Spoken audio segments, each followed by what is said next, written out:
Quiero darle la bienvenida a todos, a todas.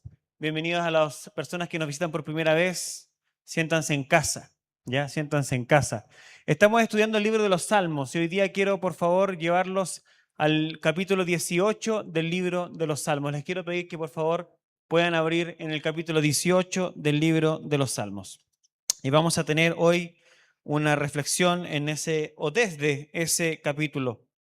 En particular, solamente hoy día me voy a quedar con el encabezado de este salmo y vamos a leer también los primeros 4 versículos para entender un poco de qué es lo que este habla y ya les cuento de qué vamos a hablar. Euge, ¿te llegó lo que te mandé? ¿A tu WhatsApp? Gracias.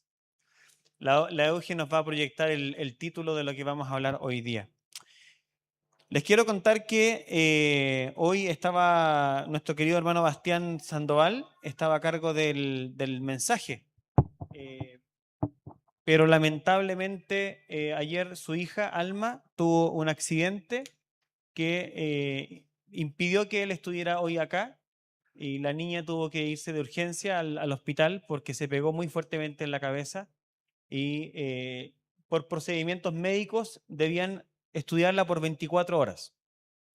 La buena noticia es que está bien, Alma, por si acaso. Ya se pegó fuerte, creo que incluso se rajó un poco la cabecita, pero gracias a Dios no hay ningún daño importante y es solamente ahora está en estudio. Así que me sobró el mensaje a mí anoche. Así que me puse a pensar y en realidad les quiero contar que lo que les traigo hoy día es parte de una reflexión que vengo haciendo durante la semana. Yo me olvidé que Bastián predicaba hoy día, entonces durante la semana fui pensando en este salmo de todas formas, vine como pensando en él y después hablé con Bastián que le tocaba el sermón y dije, ya, dale, predícalo tú. Y después anoche, bueno, pasó esto y dije, ya, vamos entonces a entender que es algo que el Señor venía trabajando en el corazón. Y yo hoy día le he puesto este mensaje: un corazón que ama es un corazón que canta, instruye y contagia. ¿Vale? ¿Qué les parece? Se me acaba de ocurrir el título. ¿Ah? Un corazón que ama es un corazón que canta, instruye y contagia. Dentro de las cosas que quiero hablar hoy día con ustedes, en el centro de lo que quiero hablar hoy día con ustedes, es la importancia de reconsiderar tu papel como creyente como un motor de amor y de contagio hacia tu círculo más cercano. Una de las cosas que vamos a hablar hoy es sobre la responsabilidad ineludible que todos los creyentes tenemos de ser fuentes de amor a Dios hacia los demás. Y en eso vamos a conversar hoy día un poco. ¿Les parece? Así que vamos a orar y luego vamos a leer el texto. Les invito a que cierren sus ojos. Señor, te doy gracias esta mañana por poder darme el privilegio de compartir tu palabra con mis hermanos. Y yo quiero pedirte que tú ilumines nuestro corazón para que de él brote lo más puro, y lo más puro es amor por ti. Pido tu asistencia esta mañana para que tu palabra trabaje en nuestros corazones y nos impulse cada vez más a amarte de forma contagiosa. En el nombre de Jesús, amén. A propósito de ser un culto de misiones, creo que el título tiene todo que ver, ¿ya? Porque creo que las misiones se tratan de eso.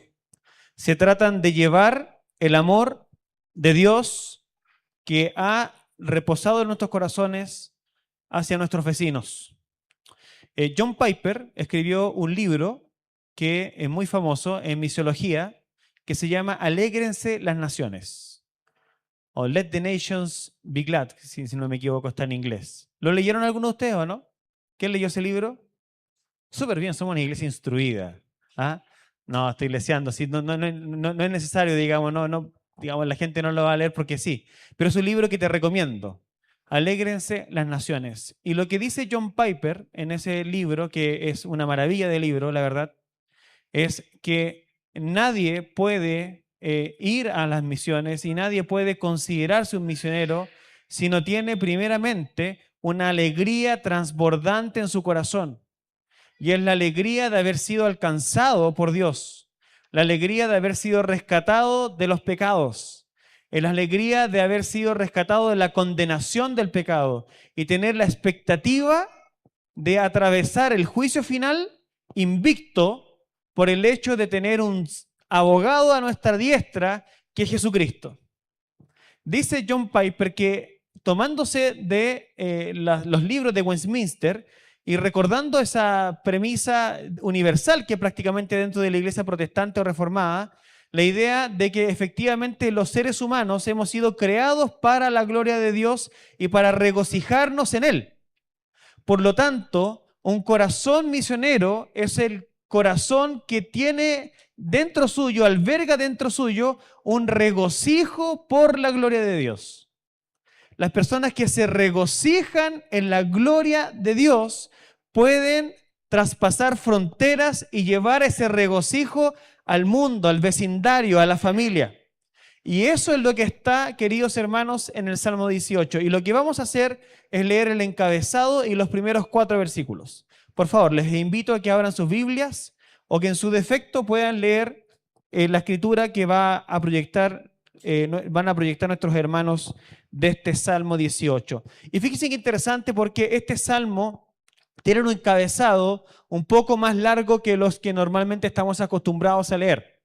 Nos cuentan un poco lo que está pasando por detrás de este salmo cuando se escribió.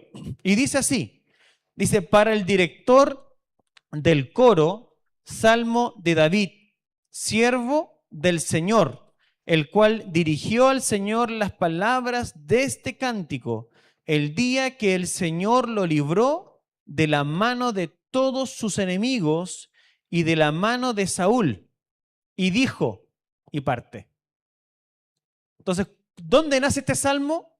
Nace en un momento de la vida de David, un momento en donde él finalmente es librado de aquella persona que estaba persiguiéndolo para quitarle su vida. Y el día que eso ocurre, podemos imaginar que David entra en algún lugar de intimidad con su pluma, con su papiro tal vez, y empieza a transbordar de alegría y empieza a escribir esta oración que se transforma en una canción desde su corazón a Dios. Y esa oración, desde su corazón a Dios, años más tarde, cuando él ya es rey sobre Israel, la entrega en las manos de un director de coro. Y a través de esa acción, él invita a todo el pueblo a unirse en esa alabanza. ¿Se dan cuenta del proceso? Me importa mucho que percibamos el proceso. Es muy importante. Tenemos un hombre rescatado, punto 1. Segundo, tenemos un hombre que transborda artísticamente en la forma que Dios le dio a manifestar ese amor que ha sido depositado en su corazón. ¿Cómo lo hace él? Escribiendo, transbordando esto en una canción que él escribe. Tercer acto, ¿qué es lo que David hace? Coloca esto intencionalmente en las manos de un director de coro y a través de este director de coro invita a todo el pueblo que está debajo de su autoridad a cantar. Este proceso es muy importante porque es el proceso misionero. ¿El proceso misionero cuál es? Yo primero soy alcanzado por Dios. Segundo, yo celebro esta redención a través de un acto concreto. En el caso de David, una canción. Tercero, yo a través de esto invito a otros a sumarse a esta alegría. ¿Y qué es lo que dice el Salmo de David, en este caso Salmo 18? Vamos solamente al inicio, verso número 1. Dice, y dijo, yo, díganlo por favor, yo te amo. Yo te amo. Piensen por favor en qué expresión más poderosa de lo que está pasando dentro de esta persona. Yo te amo. Esta no es una canción de amor al cónyuge. Esta es una canción de amor a Dios. Yo te amo, Señor, fortaleza mía. El Señor es mi roca, mi baluarte y mi libertador. mi Dios, mi roca en quien me refugio, mi escudo y el poder de mi salvación, mi altura inexpugnable. Invoco al Señor que es digno de ser alabado y soy salvo de mis enemigos. Hoy les quiero decir tres cosas. Vamos a verlas aquí rápidamente. Si la Eugenia me ayuda, vamos a pasar por los tres actos que hoy día vamos a trabajar rápidamente para darles una visión general. Lo primero que quiero trabajar con ustedes es que el Evangelio vivo en el corazón es la fuente de la misión. ¿Ok? El Evangelio vivo en el corazón es la fuente de la misión. Segundo, el amor que baja intencionalmente a través de la instrucción. Es decir, ese amor vivo en el corazón debe bajar intencionalmente a través de la instrucción. Después les voy a explicar a qué me refiero. Tercero, vamos a terminar hablando de mi responsabilidad ineludible que este salmo me muestra. Y mi responsabilidad ineludible es contagiar a otros. Vamos a desarrollar ahora esto punto por punto. Vamos al punto número 1. El punto número 1 es el Evangelio vivo en el corazón, y ahora le estoy agregando, es la base de la misión, el Evangelio vivo en el corazón. ¿Por qué estoy hablando de este punto? Quiero que por favor vayan nuevamente al Salmo. Vamos a hacer primeramente un análisis histórico-teológico de lo que está ocurriendo acá. ¿Ok? Un análisis histórico y teológico de lo que está ocurriendo acá. Fíjense qué interesante, vamos de lo pequeño a lo grande. ¿Qué es lo pequeño? La situación de David. David está siendo librado de alguien que persigue su vida. Esa persona que persigue su vida es Saúl. Y en este momento David está siendo libre de esa persecución que atormentaba su alma. Esto tiene un sentido teológico profundo que nos llega a todos nosotros. Les voy a decir algo que es un poco fuerte, pero se los voy a demostrar después. Primero escúchenlo y después se los explico con calma. En este texto, Saúl representa al diablo. En este texto, Saúl representa ¿a quién? Al diablo. ¿No estará exagerando, pastor? No, no estoy exagerando. En este texto, Saúl representa al diablo. Y en este salmo, lo que se está cantando es la libertad que Dios ha obrado a favor de David, redimiéndolo de aquel que persigue su vida. Y el contexto teológico que está siendo enmarcado en el Salmo 18 está prefigurado en otra situación que pasó antes en la historia de redención de Israel. A través de un hombre que también fue muy relevante en la vida del pueblo de Israel, que es Moisés. Y quiero por favor que vayan rápidamente al libro de Éxodo, porque vamos a construir este escenario teológico rápidamente. Si ustedes leen en el libro de Éxodo, particularmente en el capítulo 15, ustedes se van a encontrar con algo espectacular. En el capítulo 14, Dios ha libertado a Israel a través de Moisés de Egipto. Y todos los enemigos de Israel han sucumbido en el mar. Y el mar los ha aplastado a todos. Y el pueblo de Israel ha sido libertado de la esclavitud que tenían. El pueblo de Israel ha sido libertado de Faraón. Y cuando fueron libertados de Faraón, y Faraón los perseguía, el Señor hizo que montañas de aguas cayeran sobre ellos, estando los israelitas ya del otro lado y siendo salvos por un milagro, pasando como por tierra seca, y finalmente, después de 400 años de opresión, están finalmente libres. Capítulo número 14 del libro de Éxodo. ¿Qué es lo que pasa en el capítulo 15 del libro de Éxodo? Por favor, lean el verso 1. Dice lo siguiente. Entonces Moisés y los israelitas cantaron este cántico al Señor. Entonces Moisés y los israelitas cantaron este cántico al Señor y dijeron, y fíjense qué interesante, porque este canto está escrito en la primera persona singular. Lo que viene a continuación es canto al Señor porque ha triunfado gloriosamente. Todo el pueblo está cantando. Pero ¿quién ha escrito esta canción? La ha escrito Moisés. Y Moisés, en un proceso como el que David viviera años más tarde, escribe esta canción.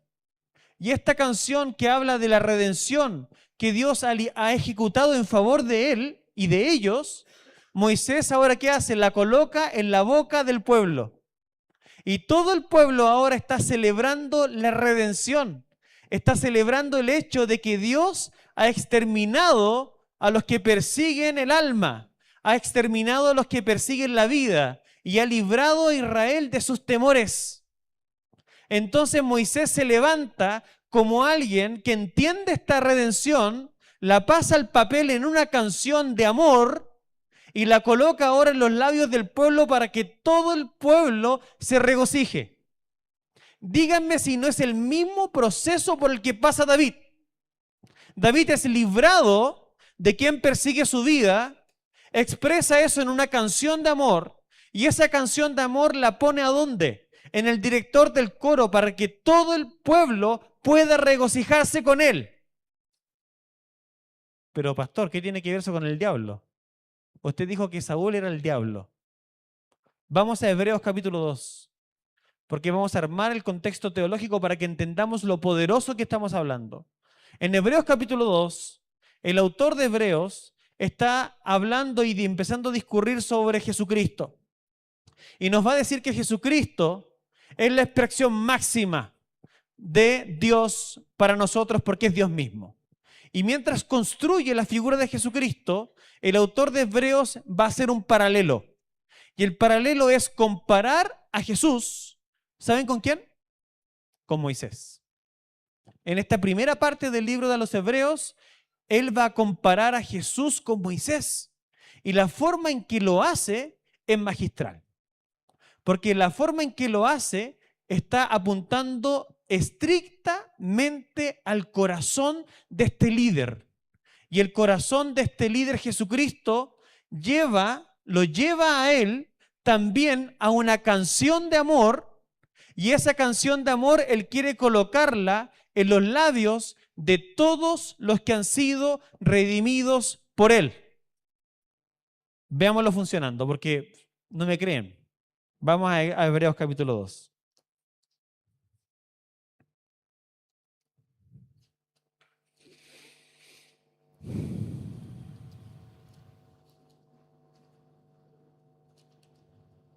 Este texto creo que lo leí cuando prediqué sobre el Salmo 2, pero vamos a retomarlo aquí porque toma una fuerza especial. Y miren lo que dice el capítulo 2, verso 11. Hebreos 2, verso 11. Porque tanto el que santifica como los que son santificados son todos de un Padre, por lo cual Él no se avergüenza de llamarlos hermanos. Está hablando de Jesús. Está hablando de Jesús como aquel que nos santifica. Y él como el que nos santifica, no se avergüenza de llamarnos a nosotros hermanos. Ya, miren lo que viene ahora, porque acá está lo interesante. Cuando dice, y acá el autor de Hebreos empieza a mezclar salmos con Jesús. Es decir, como Jesús cantando en los salmos. ¿Vale? Y entonces dice lo siguiente el autor de Hebreos. Dice, anunciaré tu nombre a mis hermanos. En medio de la congregación te cantaré himnos. Otra vez, yo en él confiaré. Y otra vez, aquí estoy yo y los hijos que Dios me ha dado. Miren, tengo que seguir leyendo, pero tengo que hacer una pausa acá. Miren qué tremenda es la figura. Dice que Jesucristo, cuando Él atraviesa la ira de Dios en la cruz, Él está santificando a los que Dios le entregó. Y cuando los liberta, Él los invita a una celebración. Los invita a una celebración para que el canto que está en su boca esté también en la boca de sus hermanos. ¿Ven la figura? ¿Y por qué? ¿Qué es lo que ha ocurrido? Verso número 14. Así que por cuanto los hijos participan de carne y sangre, también Jesús participó de lo mismo para anular mediante la muerte el poder de aquel que tenía el poder de la muerte, es decir, del diablo. Leamos de nuevo eso porque parece que no se entendió. Verso 14, voy a leer más lentamente y por favor vamos entendiendo. Así que por cuanto los hijos participan de carne y sangre, los hijos en este texto somos los creyentes. Somos los creyentes. También Jesús participó de lo mismo. Es decir, Jesús tomó nuestra humanidad para participar de nuestro dolor, de nuestra esclavitud. Y entonces, estando adentro de ello, ¿qué hizo? Participó para anular mediante la muerte, es decir, Jesús se sometió a la consecuencia del pecado. ¿Cuál es la consecuencia del pecado? Esclavitud del pecado, que él no la vivió, pero luchó contra el pecado en su carne, pero finalmente, ¿cuál es la consecuencia material del pecado? La muerte. Y Jesucristo se somete a vivir esa muerte, ¿para qué? Para que mediante la muerte, ¿sí? Dice, para anular mediante la muerte el poder de aquel que tenía el poder de la muerte. Y efectivamente la Biblia va a reconocer que quien tenía el poder de la muerte es el diablo. Entonces Jesucristo derrota al diablo en la cruz. Y cuando lo derrota, eso nos significa a nosotros una gran liberación. Por lo tanto, podemos decir con mucha tranquilidad que lo que está siendo simbolizado en el Salmo 14 es el Evangelio.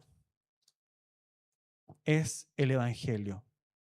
¿Qué es el Evangelio sino el hecho de que Jesucristo, estando la gloria de Dios, tomó forma humana para poder cargar con nuestros pecados y librarnos a través de su representación en la cruz de todas las afrentas que el pecado nos trae?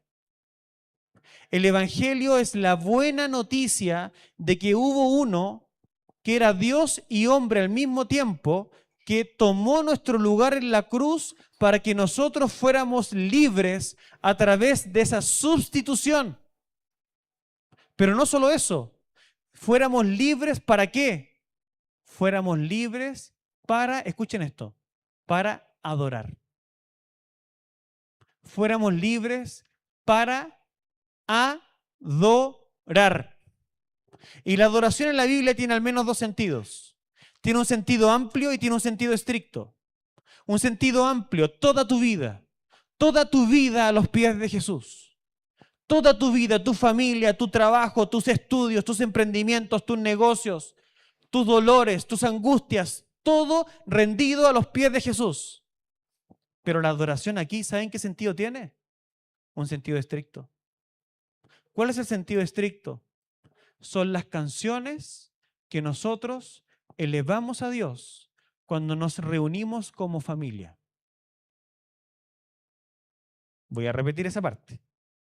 El sentido estricto son las canciones que elevamos a Dios cuando nos reunimos como su familia.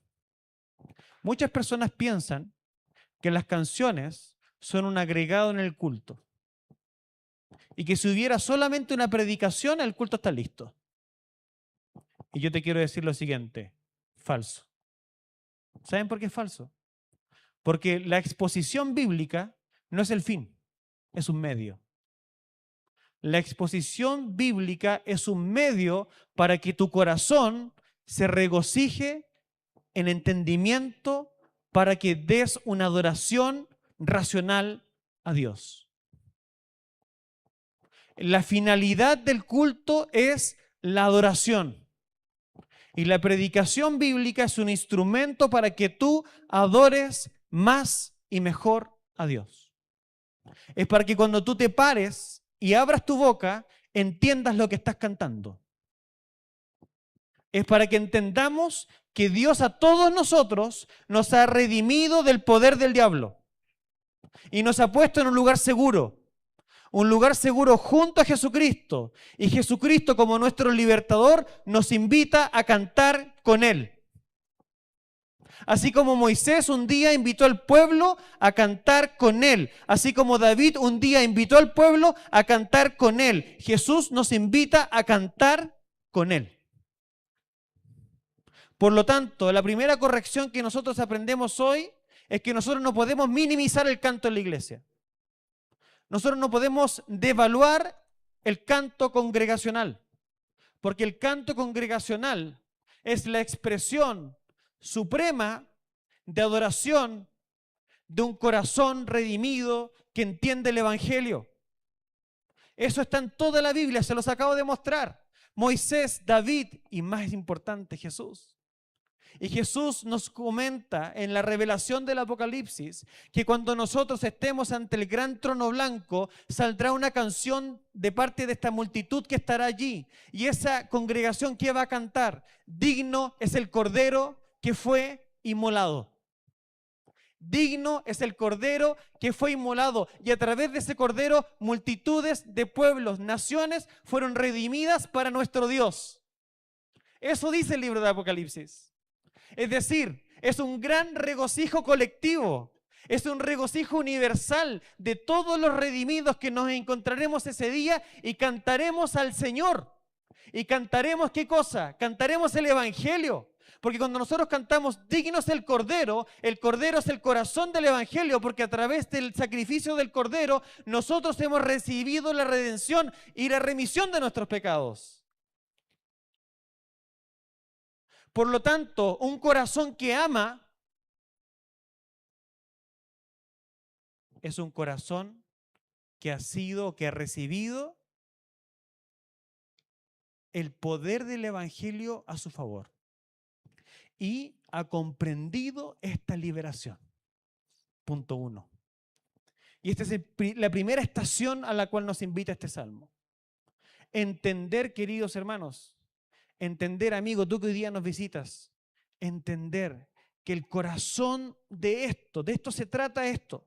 Se trata de que te veas a ti mismo como la persona por la cual Jesús luchó en la cruz, para que tú fueras perdonado de tu ofensa ante Dios y su santidad, para que fueras librado de la ira de Dios en el día postrero.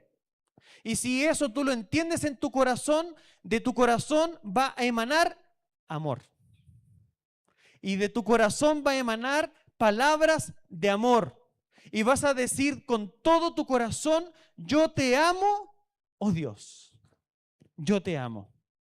Yo te amo, Señor, fortaleza mía.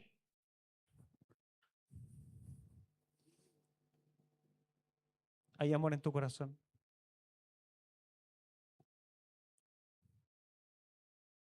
¿Hay amor en tu corazón? El Evangelio produce amor en tu corazón. ¿Qué afectos produce el Evangelio en tu vida? Pensar en el Evangelio te lleva a las lágrimas. Pensar en el Evangelio te llena de emoción. Pensar en lo que Dios ha hecho por ti te lleva a la humildad, te lleva a postrarte, te lleva a decir, oh Señor, gracias por lo que has hecho por mí. Porque este salmo de David, en donde él canta la liberación de Saúl, Dios lo quiere colocar en nuestra boca. Y cuando pensamos en Saúl que nos persigue, hermanos, es el diablo que nos perseguía. Tal vez no lo conocemos personalmente, pero no te quepa duda que hubo alguien que maquinó cosas contra tu vida, que maquinó cosas contra tu familia, maquinó mentiras contra tu existencia, te predicó mentiras en tu corazón, te dijo cosas desastrosas en tu corazón, no te reconociste como la imagen y la semejanza de Dios, te viste como alguien desechable, te viste como alguien que no tenía valor, como alguien irrescatable, como alguien por quien no era grato ni era inteligente pagar un precio. Pero para Dios era inteligente pagar un precio. Dios lo vio como algo de ganancia, como algo en lo cual podría alegrarse. Es decir, encarnarme tiene valor. Voy a rescatar a mi pueblo, voy a rescatar a las personas que diseñé antes de la fundación del mundo para que estuvieran conmigo para siempre. Los diseñé en Cristo. Recuerden la epístola del Pablo a los Efesios. Hemos sido reescritos en Cristo como una creación de Él, como un poema en sus manos. Eso debe llenar nuestro corazón de amor. Llenar nuestro corazón de amor. Bueno, eso es lo primero. Vamos al punto 2. No hay agua acá.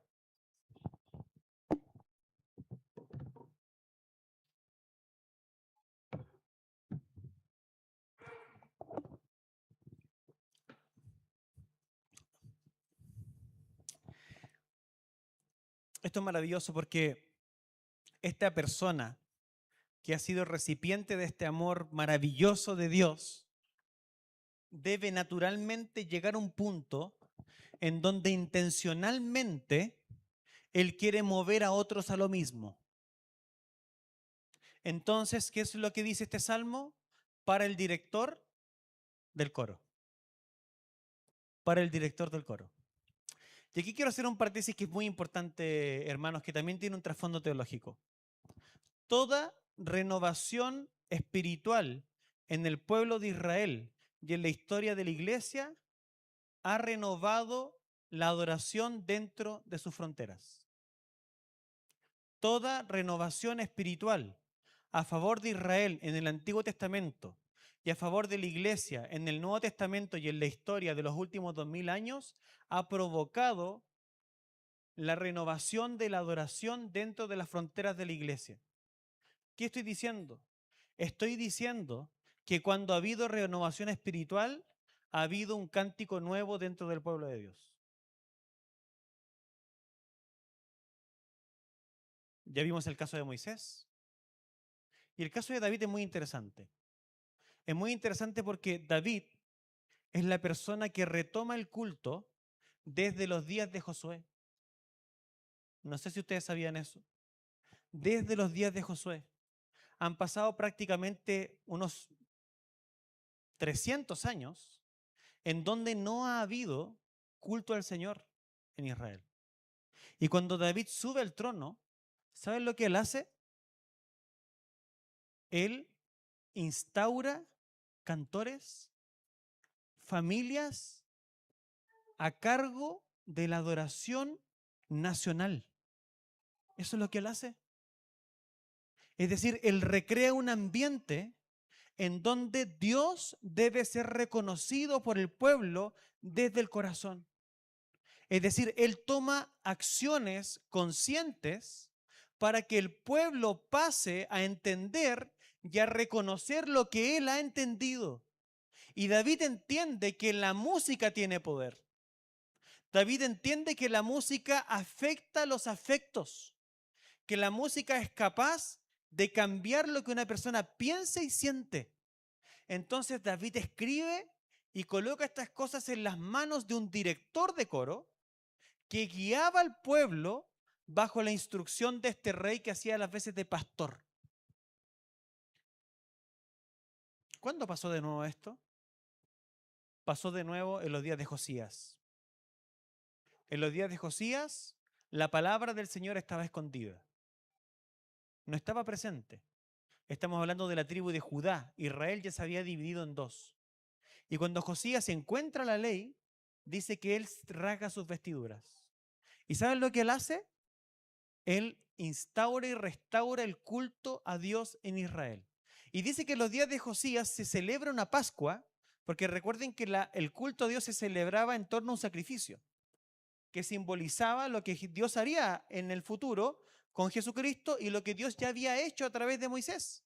Libertar al pueblo de la cautividad de Faraón, que era el diablo, a través del sacrificio de corderos y de su sangre que había sido pintada en los dinteles. Dios había liberado al pueblo y dado una salvación al pueblo.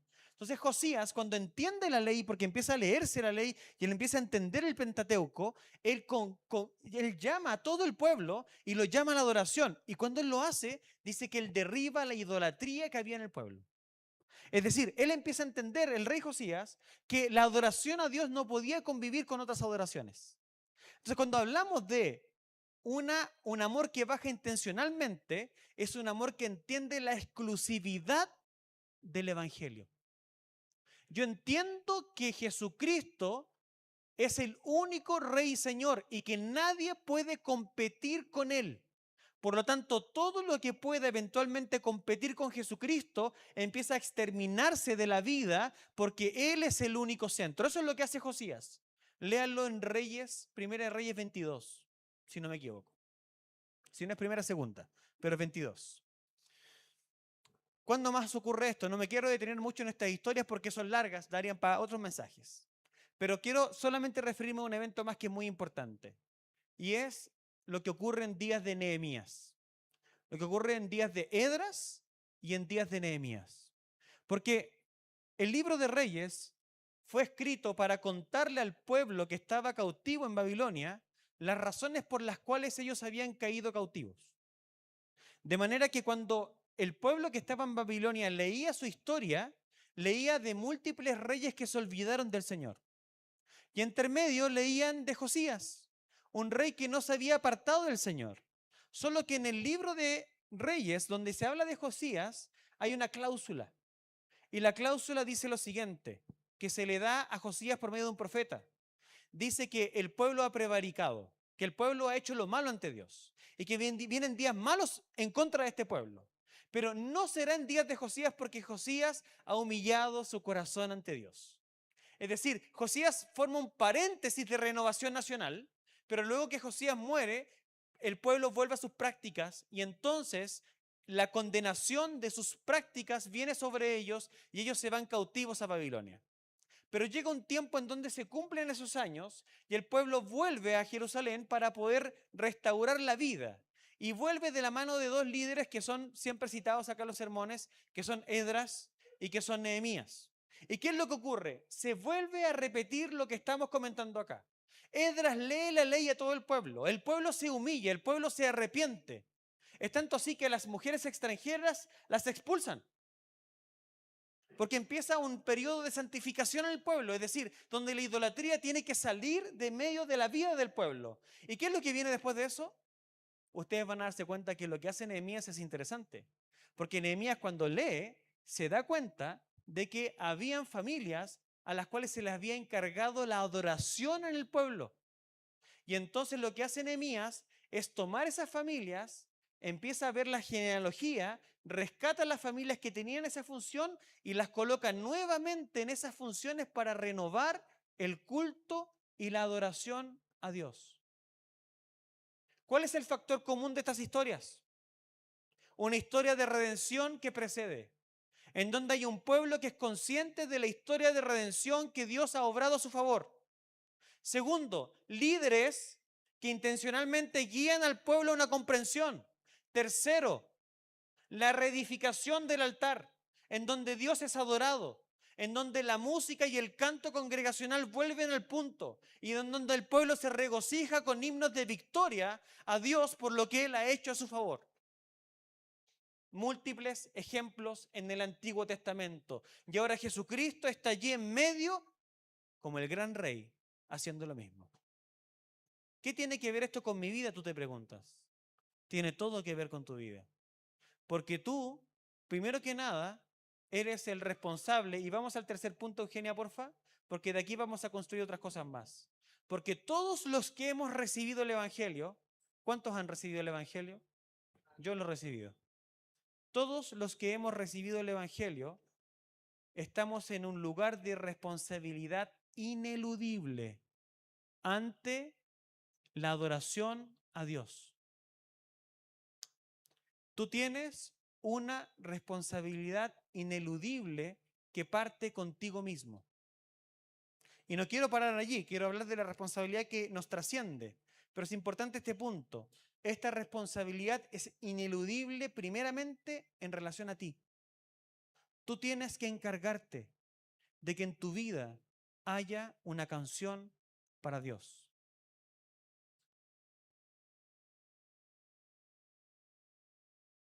tú eres el responsable de lo que pasa en tu habitación.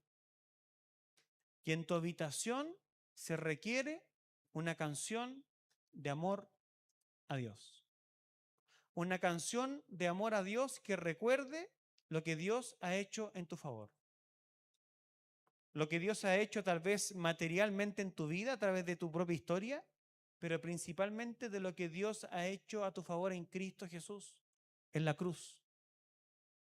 Tú le debes a Dios una canción de amor. 1. 2. Tú le debes como el líder de tu círculo. Tú que eres madre soltera, o tú que eres varón y estás en una familia. Los jóvenes que construirán familia parten adorando a Dios en su cuarto. Pero cuando Dios te coloca en una posición de influencia y tu primer círculo de influencia es tu casa, tú eres el responsable ineludible de llevar la adoración a tu hogar. En la Reforma Protestante se hablaba mucho del culto doméstico. Un tiempo en donde la familia cesaba sus funciones, paraba para leer la palabra y elevar cánticos, himnos de adoración a Dios. Esto es crucial. Si queremos vivir la bondad de Dios en nuestra vida, tenemos que recuperar este altar. Y este altar de adoración es responsabilidad de cada uno de nosotros. Y esto me tocó mucho el corazón. ¿Por qué? Es lo que venía pensando la semana. Porque yo soy pastor de esta iglesia. Los hermanos presbíteros son pastores de esta iglesia. Nosotros somos responsables de la adoración que ocurre en este lugar. Y nosotros tenemos la responsabilidad de instruir al pueblo para explicar el Evangelio y para que canciones de amor salgan de nuestro corazón. Y aquí voy a hacer un anexo, ¿vale? Aquí voy a hacer un anexo. Porque hay que entender nuestras raíces para entender las tensiones que nosotros tenemos que lidiar hoy día. Y aquí quiero hacer un anexo histórico que espero que no le aburra a nadie, pero que es necesario. Nosotros somos presbiterianos. Por lo menos esta es una iglesia presbiteriana. Algunos de ustedes ya saben más o menos qué es una iglesia presbiteriana, otros tal vez no mucho. Pero todas las iglesias no nacimos por generación espontánea. ¿Ah? Nosotros nacimos porque alguien sembró el Evangelio. Y esas personas que sembraron el Evangelio tenían tradiciones. Esas personas que nos sembraron el Evangelio entendían las cosas de cierta forma. Y es importante entender cómo las personas entendían para entender lo que hemos heredado y para poder ser conscientes en las cosas que hacemos. Y una de las personas que afectó tremendamente la iglesia que conocemos como reformada dentro del mundo, no la iglesia protestante, la protestante podemos decir que es la gran familia, ¿vale? Se habla de protestantes en un sentido estricto a la iglesia que formó Martín Lutero en Alemania. Ellos son los protestantes, ¿vale? Después pasamos a entender los protestantes como el grupo completo. Pero reformados, hablamos principalmente de las personas que heredan la reforma que Calvino instauró en Ginebra. Y cuando Calvino instala la reforma en Ginebra, y permítanme referirme a esto porque es muy importante, él escribe un libro que se llama El Salterio de Ginebra. Y el Salterio de Ginebra tiene un prefacio. Y en el prefacio del Salterio de Ginebra hay datos que son importantísimos. Bueno, antes de entrar a esos datos que son importantes, permítanme decirles por qué Calvino es importante. ¿Ok? Es decir, es una persona que hay que conocer. ¿Por qué? Porque afecta nuestra forma de experimentar el cristianismo. ¿Puedo ignorarlo y seguir siendo cristiano? Sí. Pero si tú eres parte de una iglesia presbiteriana, es bueno conocerlo un poco porque así entiendes por qué hacemos lo que hacemos. Bueno, Calvino es muy importante. ¿Por qué? Porque Calvino, en esa época, que es de alguna forma la segunda o tercera generación después de la reforma que instaura Lutero, él hace algo que nadie había hecho antes. Él sistematiza lo que la iglesia piensa. Es decir, los grupos protestantes que habían surgido por ocasión de la reforma en Alemania en ese entonces, cada uno pensaba como pensaba. Cada uno creía cómo le había llegado y algo inventaba con lo que tenía. Pero lo que hace Calvino desde Ginebra, él toma todo eso y lo ordena. Y lo ordena en un libro llamado La Institución de la Fe Cristiana, ¿ya? La institución de Calvino, ¿ya? Y en ese libro, que es un libro guatoncito, él toma el credo apostólico y a través del credo apostólico ordena toda la fe. ¿Perfecto? Ya, por eso es que es importante Calvino. Entonces Calvino sistematiza y ordena lo que las personas cristianas entendían. Ahora, ¿entendían en relación a qué o en contraste con qué? En contraste con el catolicismo romano. Porque Calvino es una especie de Josías en el siglo XVI. La cristiandad de aquella época estaba llena de idolatría. Y la idolatría estaba materializada en el catolicismo romano. Conozco personas que son católicas y son creyentes. Pero aquí estamos hablando de la institución. ¿Ok? Estamos hablando de la institución. La institución católico-romana había denostado el cristianismo. Había desbaratado a Jesucristo. Tanto así que hasta el día de hoy el catolicismo romano celebra las llamadas misas. ¿Qué es lo que pasa en una misa? En una misa se vuelve a sacrificar a Jesús. En cada misa se sacrifica a Jesús nuevamente. Por eso que en cada misa ustedes ven que la hostia es rota y que se toma el vino y se hace toda una ceremonia en donde el sacerdote solito, porque la gente está atrás, da en la espalda y genera este sacrificio, y los creyentes católicos romanos se juntan en relación a este rito, que es un rito satánico. ¿Por qué? Porque la Biblia dice claramente que Jesucristo ha muerto una vez y para siempre por los pecados de su pueblo. Por lo tanto, a Jesucristo no es posible sacrificarlo nuevamente.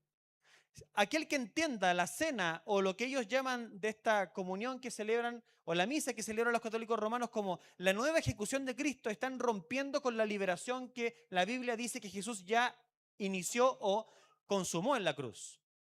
Pues bien, en el catolicismo romano no solo existía esto, existían una serie de imágenes que llamaban la atención de las personas y los desconcentraban de la adoración única y exclusiva a Jesucristo.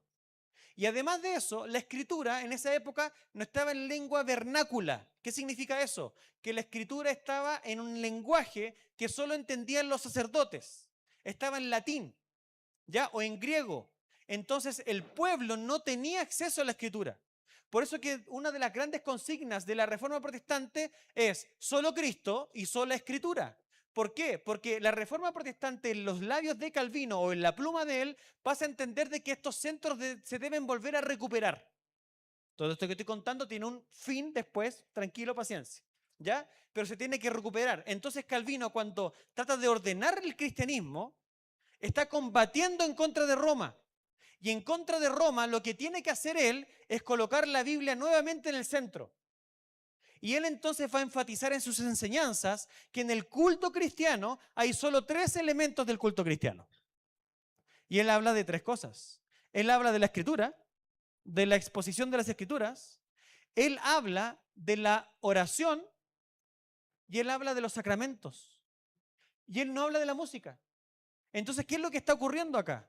Y por eso es que es importante entender a Calvino en su contexto. Porque Calvino, cuando escribe el Salterio de Ginebra y empieza con su introducción, y el Salterio de Ginebra son las canciones, de alguna forma, los salmos que la iglesia cantaba en aquella época, él dice lo siguiente. Tengo algunas expresiones acá anotadas que se las quiero leer literalmente porque quiero explicarles algo que es importante acá.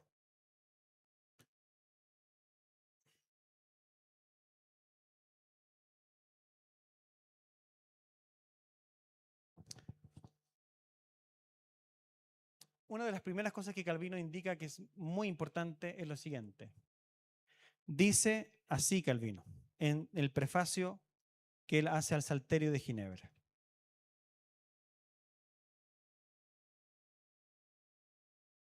En cuanto a las oraciones públicas, dice, hay 2 clases.